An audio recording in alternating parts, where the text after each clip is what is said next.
Armada Book 5 Chapter 7 The Earth's Part 1. Eric, Ellie and Roger beamed to Andrew's bridge. Manpat, Lachine, Linda, Junie and Chilla were already there discussing the role of the new Central Command, which would be Andrew's main group as distinct operations group from the various Galaxy commands. "Sir, I have the prelim on our first DG operations," Eric said after acknowledging the group meeting there. "Let's hear it," Andrew said. "I believe our role just got bigger." Billy's intel revealed that the Maccabee emperors he dealt with have created and have been sending groups into other dimensions specifically to convince the emperor of the other dimension to assassinate the Armada leaders. Ribani's group revealed that they had to deal with several Maccabee ships out to kill the Armada leaders. And this is a dimension where the Armada has not formed yet. Let me get this, you are saying that even for those dimensions where the Armada has formed, we have to go in and tell them about the threat while maintaining our missions to those dimensions where the Armada has not formed. Yes, we still go out and help form the Armada, but this time aware that an assassination attempt is in the works. Nor for those who have the Armada, we have to tell them of the threat.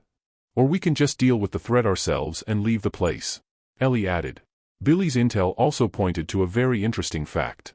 The Armadas are all very different. Some are not at all advanced. One Armada they encountered had plasma weapons while the other do not and are still using weapons common to Earth. In other words, when we looked at Earth and saw an Armada formed, we said, "Oh okay, the Armada is formed," then we leave and go to the next dimension. Had we investigated further we would have found out that the Armada has not met the Norsets but maybe has teamed up with the Inkies. They have not met the Marantais or do not even venture out of the Earth and Mac Galaxy areas. Some have not met the Crinsons and some have not dealt with the Talonauts. The possibilities would be endless. If the assassination plan succeeded, the Armada would have been stalled and the Emperor would be able to go on his merry way. Eric explained. "Why don't we look at those dimensions Billy had met the Armada and see what's up at the Earth side?" Lachine asked. "Not that I am nosy or excited, but I agree with Lachine. Maybe we could learn something," Andrew said. "We can send out scouts to look at the Earth side of those two dimensions.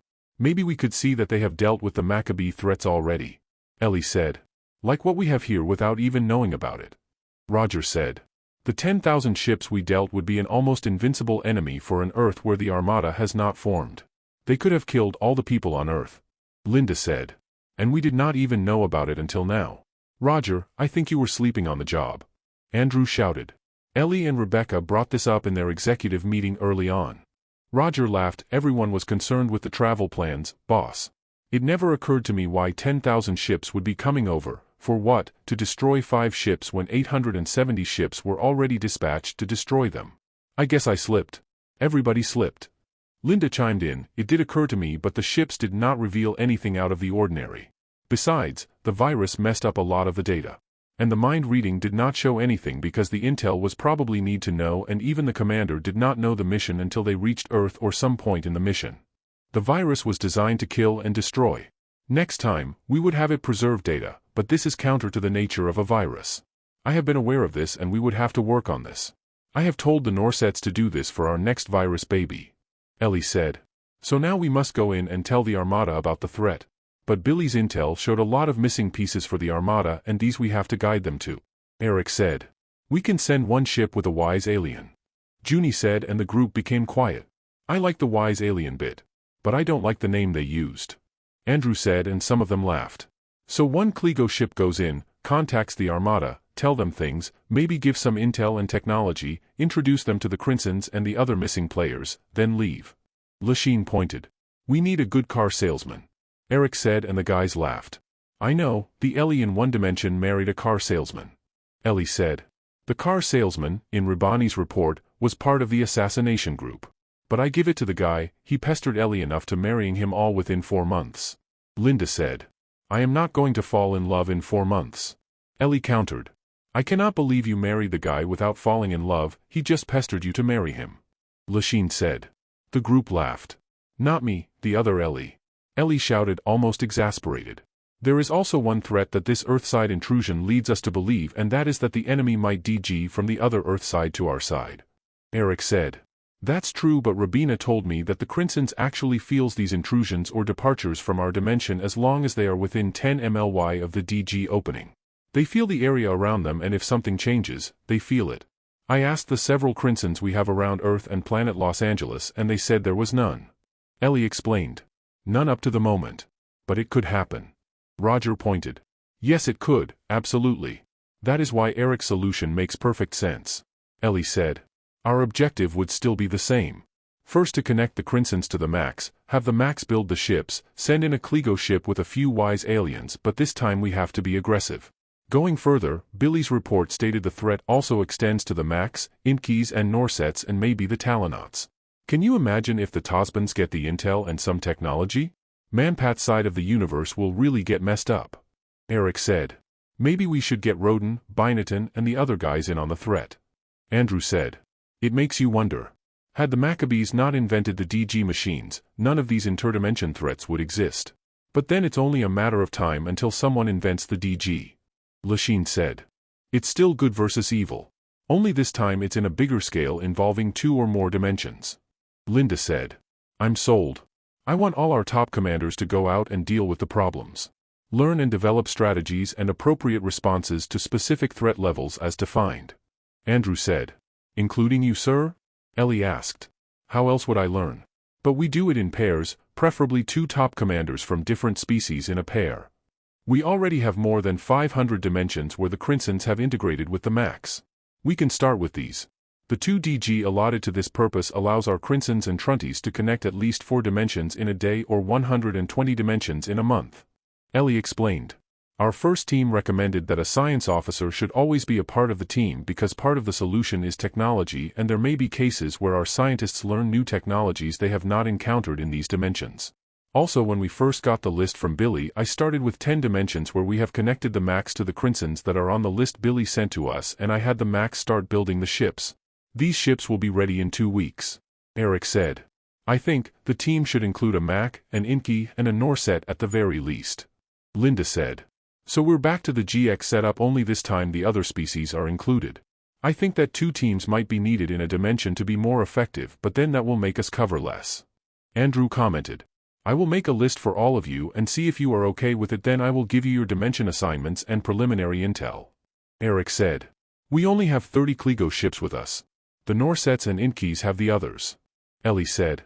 I will talk to Roden and Binatan about this anyway, so I will tell them to provide their best commanders and some Kligo ships. Andrew said, and Eric nodded. When do we start? Lachine asked. I will give you a day to look at the list, then we deploy 2 days after. Eric answered. After 3 days at Eric's mission room. Linda started, Jehova, Mu, Trum, Missil, Merton on Uni. Roger stood and, I have, Joe, Rexton, Jenny, Baskar and Baina. I think the names are okay. Eric, this is good. Andrew said. I have Hilm, Lachine, Sarudam and Desta. Who do you have, sir? Ellie asked. I have Larry, Keelmill, Poom and Manpat. Sir, you also have General Rogan with you. Andrew's eyes grew large. What, you're kidding, right? No, he told me he was ordered by the president to ride with you. Well, you should have talked to each other by now, so everything is pretty much set. Again, for your information, we would all deploy in those dimensions where the Armada has formed but are included in the targeted dimensions based on Billy's report. Everything is set. The Kligo ships will exit at the Crinson planet, a base of operations will be set up there. Then a Crinson will squeeze in to locate itself in the Kligo ship with at least 1,000 Trunties. Then 1 or 2 full-size local Crinsons will accompany your ship with more than 2,000 Trunties on your way to Earth. You will have a complement of 60 ghosts, mostly military, as your infiltrators. Eric explained. How about Olive, our AIs? Are they in the Kligo ships already? Andrew asked. Yes, boss. These Kligo ships are twice longer than the ones Hyrule used because of the supplies and personnel complement. It has an expandable shell designed for Crinsons. You have 1,000 assault forces, mostly Marines and Talonauts. Everything you need are in the ships except for a formulator which is in your Crinson base. The base will also serve as your CNC and all communications are routed there. There are drones all the way to the Max and Inkies. Roden has deployed the Kligo ships at their end near the end of the Treadle galaxies. Eric said. In these dimensions where the Armada existed, we have not determined where Roden is. He has not contacted them. That's another angle we have to deal with. Ellie said. Okay, speaking of Roden, he sent a gift to all of you. Kristen, please. Eric said. 2 Kristens appeared, one in a white cassock red piped with a white fascia with an inner red stripe. The other Kristen appeared in all white habit. What, you'll make us wear those? Lachine asked, surprised. Better than a clown costume. I like it. They make us look good, like religiously good. Andrew said. I like it. I would be in a chameleon device image, so I think it's an improvement on what I would be getting. Manpat said. You wear your body armor and weapons underneath these. Eric said. I like it. The habit looks fashionably modern, white with purple belt. The plain white is too plain. An orange or purple sash may look good on them. Ellie said. At least the women do not look like nuns. Linda commented and they all laughed. You have them in your quarters. By the way, the material of these clothes is like our armor, very small nanobots. They are also anti-heat and cold, and they are programmable. But they are more decorative and multifunctional, unlike your body armor, which is primarily protective. A gunshot or grenade may not go through, but a 50 calories would. You can have the nanobots arrange themselves into a boat, a disc, a tent, and many other simple shapes. Eric said. Can they turn into regular suits and ties or the GX-1 uniform? Roger asked. Yes. Eric answered. I knew it. Why not show it to us as a suit and tie combo? Instead you give us the impression that the cassocks would be our uniform. Andrew exclaimed. Yes, they would be. You would all look so wise and alien in them. Eric countered. I like the wise part. Okay, the cassock is good enough. Eric knows Andrew too much. After 5 days. Earth will be in beaming range in 10 minutes. Olive announced as she stood beside Andrew, who was standing beside Poolm, who was sitting on the captain's chair. Andrew did not wait for the 3 ships to be finished but went straight to Earth and see what's up. Rogan left his chair and went to put his arms on Andrew's shoulders. Anything? Nothing yet. Andrew said. Larry and Keelmill beamed in and walked over to Manpat, who was sitting on a chair behind Andrew. They sat on the 2 chairs at the opposite side of Manpat. Nobody is wearing the cassock or habit uniforms, Andrew. Keelmill said. Andrew turned to Keelmill and, those are for show or when we appear before other people. Olive appeared. 100 Maccabee ships, Vinta size, are around the area. 40 are located 20 ly away, while 30 are located on the opposite side of Earth 25 ly, and 30 are all around Earth 100,000 kilometers away. Battle stations. Tell the taggers to prepare. Are their shields up? Andrew asked. No shields up. 10 Jintas are hovering above the U.S. Poolm said. Where's the Armada? Rogan asked. I think the Armada has not formed yet. The brief said it was not certain if the Armada has formed. Poolm answered. Manpat and Keelmill stood and walked near Andrew. Larry went down to his science quarters. 2,000 personnel in each ship. Scan of Earth shows they have bombarded several cities from space days ago. Sending drone probes now. Olive said. Tell the Norsets to beam the drones beside the target ships. Andrew said. Deploying the drones. All will be in position in 5 minutes. Do you want to send the taggers out now, Andrew? Poolm asked. Send them all out. We better send bombers to bomb their TPs. Yes, good idea. Andrew said. Larry appeared as a hologram. We can deliver a virus by connecting to their communications conduit. Won't they find this out? Andrew asked. Larry's hologram appeared. If a cloaked tagger can put this device within 10 meters of a communications device, the virus will be able to deploy itself. I have 10 units to deploy per ship, so the infection time is reduced. Before they find this out, if ever, the virus will be inside their systems already. The virus will self-activate in 10 hours unless we order it to do so anytime. Send it out. Good thinking, Larry. Position this ship inside a gas planet. We'll wait for our taggers and bombers to finish. Andrew said. Olive, we will deploy in a gas planet 10 mly away, that one. Poolm said. Deploy the ghosts and our ground forces into the main secured areas where their leadership are holed up. Make sure they bring portable TPs per squad of 10. Andrew said. In 5 hours, the Kligo ship sank underneath the gas planet. By this time all the taggers and bombers have returned. A hologram appeared. Lieutenant Mendoza, sir, the Maccabees and the President are meeting at a secure area underneath the White House. Turning drones on now.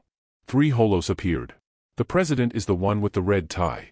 He is flanked by a 5-star general, his military chief of staff and a guy in blue suit, probably the Secretary of Defense.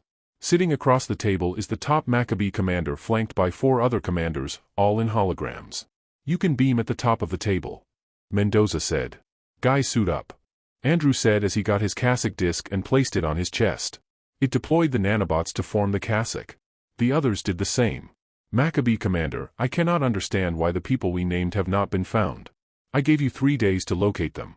You should understand that the faster we get these people, the earlier we can leave your planet.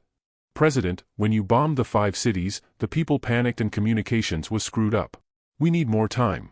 We have some of them. Maccabee, I am more interested in the main characters, the ones on the first list. Who are these you have in custody? Secretary of Defense, this is the list. There are 68 of them. I believe 28 are the major characters. President, they are in a holding area 3 floors down. The Macs are on it. 100 taggers are out, Pulm said. Maccabee, bring them here. We will wait. They have tagged them all. Olive said. Beam them all out. Guys, I think we should talk to these Maccabees. Andrew said. Do we have to, Andrew? Rogan asked. Drama, Rogan, drama. Olive, light and wind please. Then send our holograms at the head of the table. Positions please. After a brief flashing of bright light and equally brief wind blowing around, Andrew started, Greetings, we come in peace. My name is Father Greg.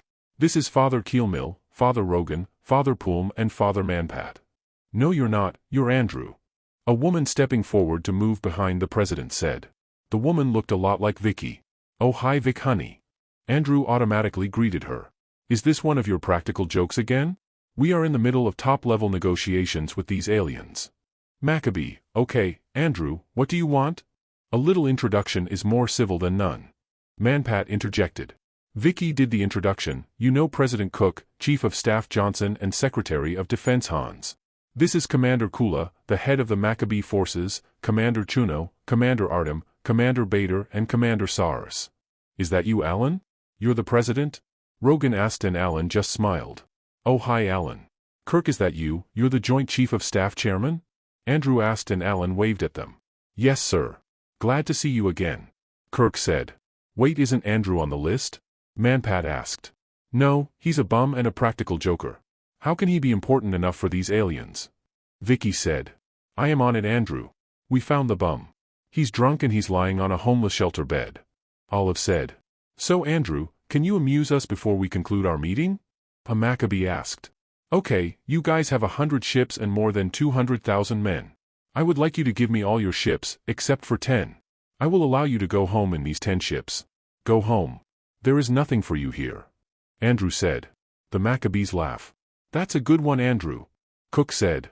Andrew seemed to not hear them and continued, if you do not agree, I will remove all your men from your ships and send you all to a planet 80 MLY away, take over your ships and then I will read all your minds and see what are you doing here.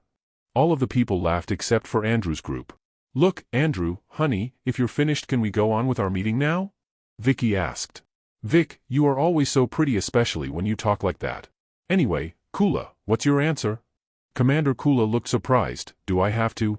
If you say no, then I will proceed and if you say yes, then I will give you 5 hours to leave the area after the mind reading. And you expect me to say yes, at all? Commander Kula asked. Look, I am trying to be dramatic here, you sir have no sense of drama. What you should have said was something like, show yourselves and I will destroy you, or something like that. Andrew said. Will I used to be a hot head like that? Commander Artem is our hot head. But I am a changed Maccabee and I would rather talk nicely like I am doing now. Kula said. I like you Kula, so civil and you look very well educated. I think your family line are mostly in the second colonies and are mostly into teaching. You must be one of the rare ones who ventured out of your family niche. Pulm said. How did you know of my family? I don't really. It's just that one Kula became so famous for having taught more than a dozen of your top leaders in your colonies. That would be my great-grand-uncle. You're right, education is in our blood. But you chose the wrong side. Look Kula, leave now and when you reach your galaxies, you will find out the Emperor is gone and Horin and his group are back in power. There is no point in your mission. Your boss is gone. Pulm said. Kula and his people looked at each other. See, we will give you time to decide. Wait, Vicky, why are you here? Andrew asked.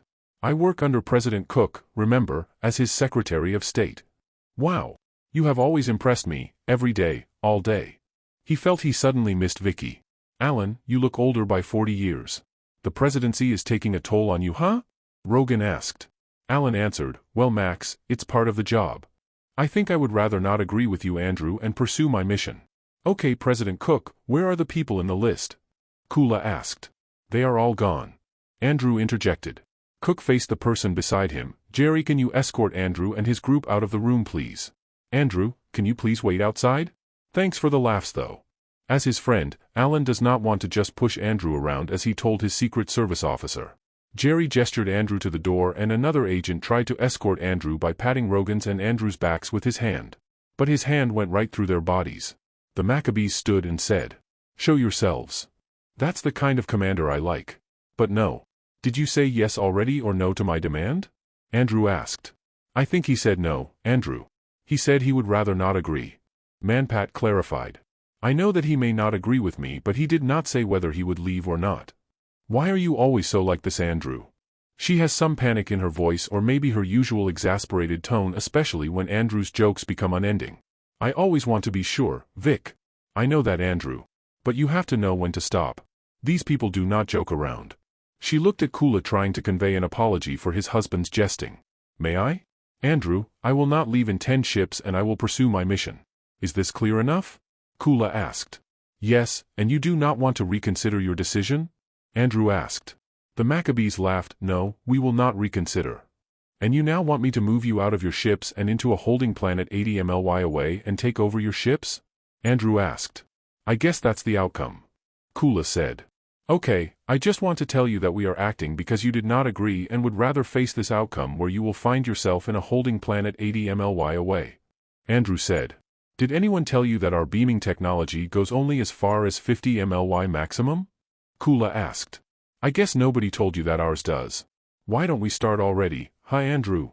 Manpat asked. "I have to ask Olive if we are all ready and if the holding planet is already set to receive the Maccabees." "My dog's name is Olive," Vicky said, looked at Kula and smiled.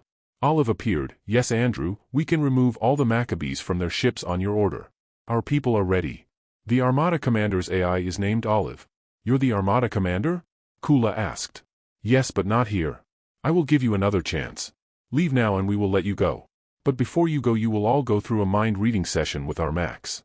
"I cannot believe this is happening to us," Kula said and looked at his commanders. "Olive, beam a hologram to all their ships of this meeting so they can see." Andrew said. "Wait, you're not my bum husband, Andrew?" "No, but I will make sure your bum husband Andrew becomes the top Armada commander for the galaxies spanning 40 BLY. Alan and his group looked at Andrew. "We will leave in 10 ships. But we do not agree to a mind reading," Kula said. "You do understand that you have no choice.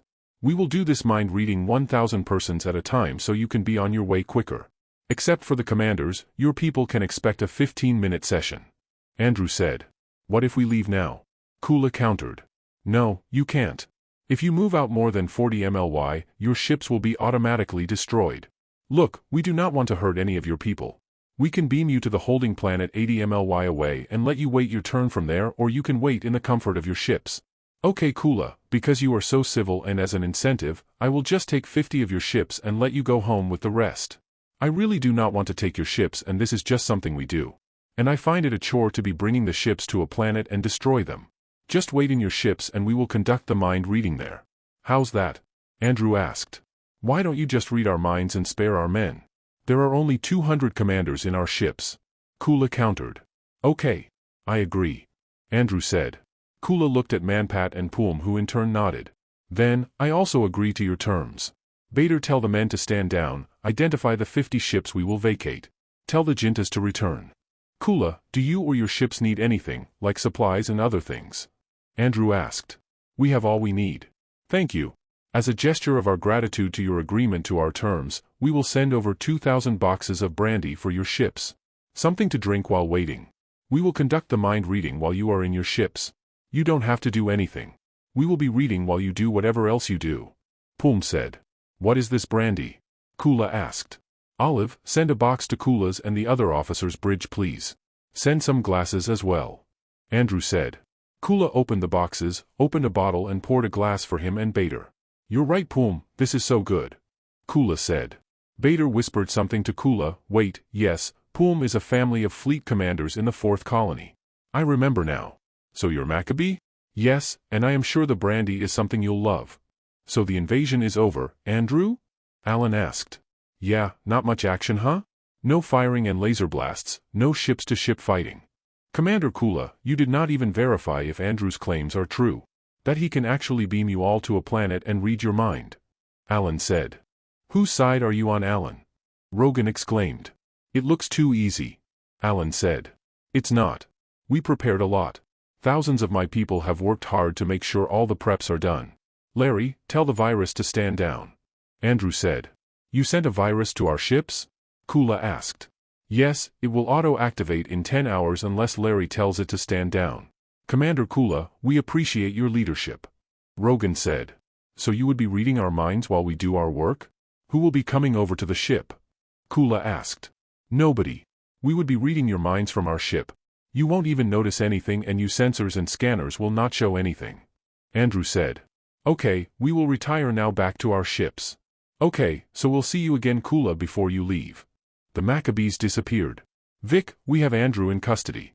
We found him sleeping in a homeless shelter. Why is he doing this? Andrew asked.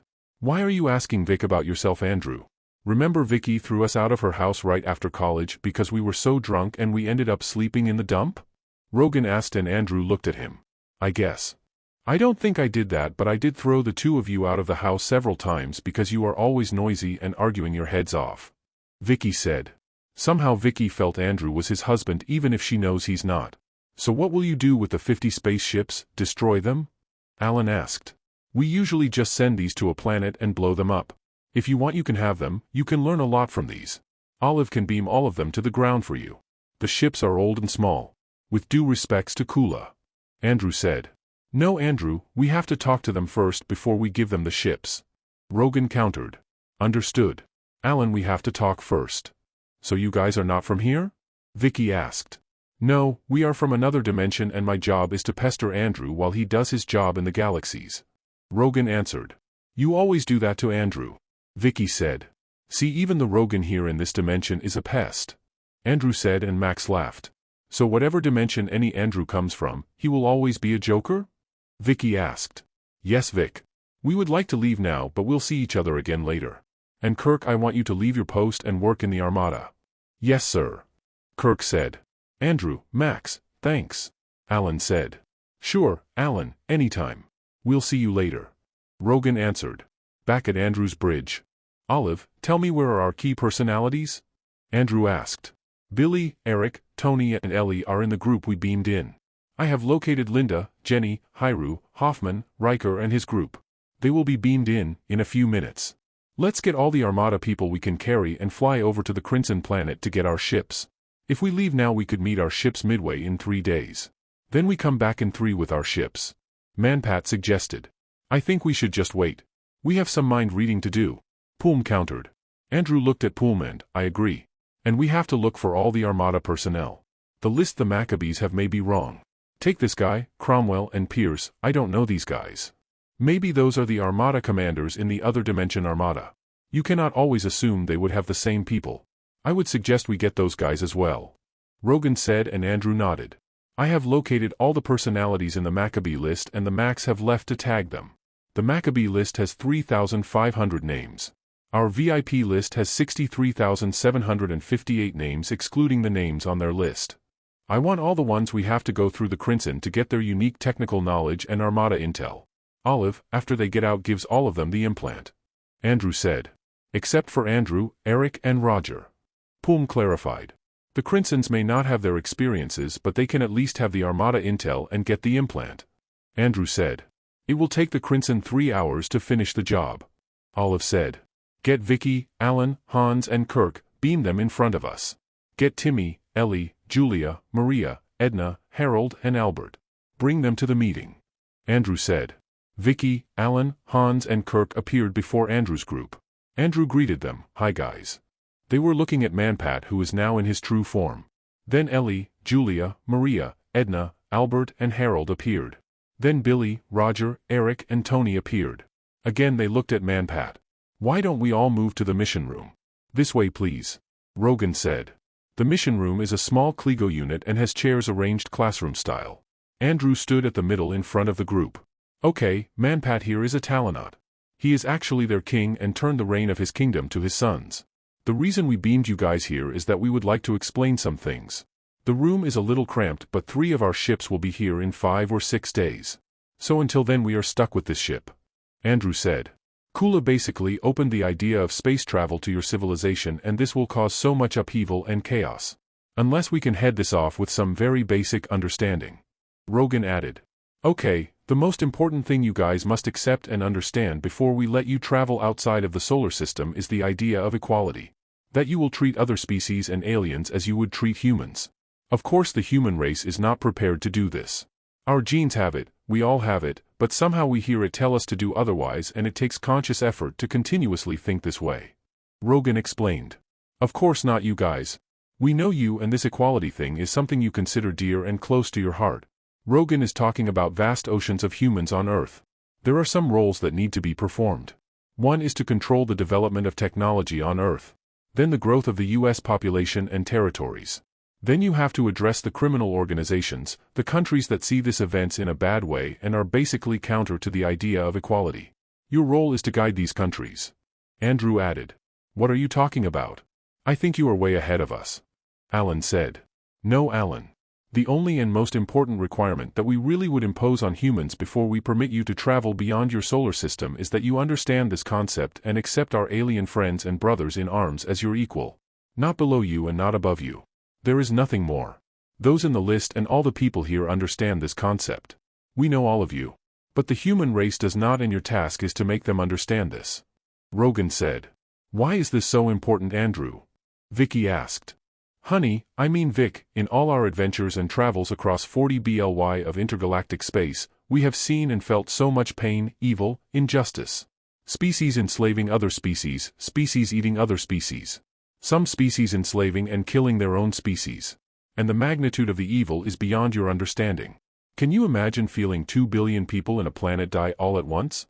And this event occurring not in one planet but in so many other planets in so many other dimensions.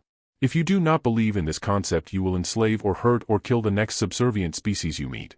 You will take advantage of them, you will accept their pain and hurt as normal and absolutely not your own. That is why this is the only thing we ask that you understand. But there would also be so much happiness and joy. So much celebration and fun. And you will all live long to enjoy it. But for the human species this equality is almost an insurmountable obstacle.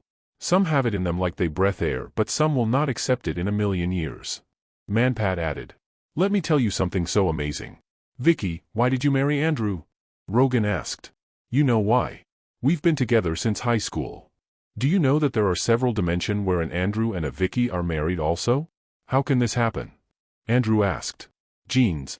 Our decisions and actions are often based on how our genes are made up and the circumstances we find ourselves in, which also influences and are influenced by the same genes. Ellie explained. And Ellie in all the dimensions are as smart as you. Timmy, have you ever wondered why your daughter is so smart? Andrew asked. She got it from her mother. Timmy said. Of course I should know that, Tim. Back in my dimension a certain Dr. Gabby Towns put it in another way. She postulated that our genes emit a certain waveform that allows them to talk to each other. Like an aura. And they reward doing good acts, like loving the other person, with a good feeling. That they will connect two people forever wherever they are and whatever time and space there is.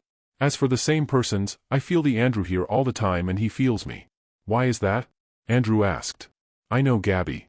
I suppose Gabby is on the list? Andrew nodded. So there is also a Danny in the other dimensions who married a Julia? Julia asked. Yes. And their love is so calm and excited at the same time. And this happens across time and space. Dimensions are not occurring at the same time. Some are advanced, some are even more advanced. Rogan answered. So events will occur as they would unless people change and learn things over a long period of time. Edna said. Exactly, Edna, and you, all of you, are catalysts of change. As Gabby conjectured, the equality is already in our genes know this. This simple concept, if we understand it and let it lead our lives, will change our civilization forever for the better. Andrew said. You know my name? Of course, you're Ellie's and Maria's best friend. And you and Maria will do so many great things that will be good for the galaxies, you cannot imagine it now. And why is it that there is a Maria, an Ellie, an Edna, and a Liz who are best friends in a lot of the universes? In this small room are some of the greatest leaders, thinkers, military minds of the human race. That is why the Maccabees intended to kill the Armada personalities, because they believe killing them will set the human race back for centuries. Rogan said. They just had the wrong list and they obviously do not know the human race. Manpat commented. And you do? Albert asked him. I know you are a persistent joker like Andrew here. The group laughed. Take my friend Manpat here. He behaves like my brother and we are more than brothers because we have fought together. But Manpat is a king of a kingdom with more than 100 planets, and they manage 2 more species with even more number of planets because they are in the process of learning this equality thing. He decided not to be king but to be an Armada leader, to devote his life helping species other than his own. So he sees one human planet with so many issues so small, petty and inconsequential, and he shakes his head. Andrew explained. We have met so many human planets, some we freed from alien oppressors. Most are peaceful and most also have a lot of differences. But in almost all of them, they united their planet into one country. Out in space, people are not seen as coming from a country but from a planet or from a solar system in a certain galaxy. People do not care to know whether you came from Rhode Island or Los Angeles. Rogan added. What would be my role in the scheme of things? Vicky asked and looked at Andrew. Vic, you will be head of all science and technology for Earth humans across several planets. Albert and Timmy will be the leaders in human federation, colonization and expansion into several planets. Julia will perform as the first human intergalactic diplomat. Danny will head all planet infrastructure development. Ellie will be in charge of all Armada science and technology across all the species. Billy will head the second intergalactic Armada while Andrew will head the first intergalactic Armada. Harold will take care of creating the intergalactic Armada on Earth. He will hold all the money. Tony will be the Hop King and he will connect all the species together. Andrew answered. You cannot understand all of this now, but after going through the Crimson you will. Rogan said. He then went on to describe the Crimson. So if we go through the Crimson, it will know us and our experiences. Will it judge us? Kirk asked. No, not those on the list. But it will see through a person and it will know the person. It will feel the person's goodness and evilness. And this conclusion is critical in screening some people who can lie and do absolute evil. The Crimson will let criminals go through even if they are convicted criminals. But if it feels the absolute evil in a person, that person will be tagged and will never leave Earth. They cannot lie to the Crimson. Andrew explained. Can we choose not to go through the Crimson? Eric asked. Yes, you may not go through, Eric, but not those not on the list. Yes, Roger, you may not also go through. Andrew said. I guess you read my mind. Roger said. I'm hungry. Ellie said. Manpat looked at Ellie. Yes, there is also something for you guys in all this activities. Food? Albert asked. Yes, and longer lives. Manpat answered. He went on to explain the TP technology and its effects on human physiology. Then he dealt on advanced medical practices that help prolong human life along with the effects of the TPs. So I can live another 400 years? Alan asked. Yes, buddy. That is why your first task is to save those who are almost dying. Once they die, they are lost forever. But if you can beam them several times to a medical facility that will help them get better, they could all live another 300 years at least. Understand that when you make these people live longer, their life experiences will be like their gift to society. Andrew said. Olive provided refreshments and even explained some technologies to the group. The meeting lasted more than 6 hours, and an hour before they finished, Andrew and several Armada leaders have emerged from the Crimson joined the already cramped mission room attendees. The next day.